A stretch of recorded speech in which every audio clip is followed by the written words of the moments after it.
વડોદરા મહાનગરપાલિકાની સ્થાયી સમિતિની બેઠકમાં ચારેય કામોને મંજૂરી આપવામાં આવી હતી।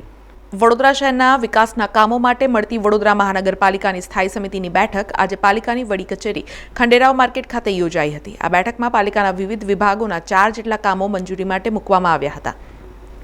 ત્યારે બેઠકમાં ચર્ચા વિચારણાના અંતે ચારેય કામોને મંજૂરી આપવામાં આવી હતી, જે અંગે સ્થાયી સમિતિના અધ્યક્ષ ડોક્ટર શીતલ મિસ્ત્રીએ વધુ માહિતી આપી હતી। ટોટલ 4 પ્રપોઝલ મૂકવામાં આવી હતી। 4 સર્વાનુમતે મંજૂર કરવામાં આવી છે।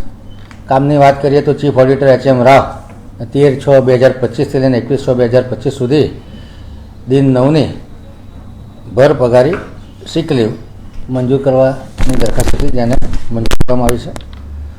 વડોદરા મહાનગરપાલિકામાં 15મા નાણાં પંચ 25-26ની ગ્રાન્ટ અંતર્ગત જેમ પોર્ટલ પરથી 20 નંગ એક્સકેવેટર લોડર ખરીદવાની પ્રપોઝલ મૂકવામાં આવી હતી, જેમાંથી 10 મંજૂર કરવામાં હતા। આજે બીજા 10 એક્સકેવેટર લોડર મંજૂર કરવામાં આવે છે। પ્રતિ મશીન 24,27,000 અને માઇનસમાં ટેન્ડર છે જેને મંજૂર કરવામાં આવ્યું છે। ટોટલ ખર્ચ લગભગ 37.76% માન્ય સભાનું ટેન્ડર છે।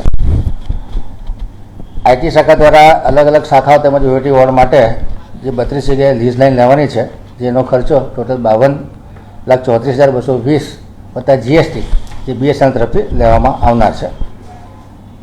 સેન્ટ્રલ સ્ટોર દ્વારા યુદ્ધની પરિસ્થિતિ વખતે જે મોકડ્રીલ કરવા અને યુદ્ધની પરિસ્થિતિમાં સજ્જ થવા માટે 20 નંગ જેટલા માસ્ક અને હેલ્મેટ સૂટ લેવામાં આવ્યા હતા, જે 1,80,000ની મર્યાદામાં 67 હેઠળ લેવામાં આવે, જેને જાણમાં લેવામાં।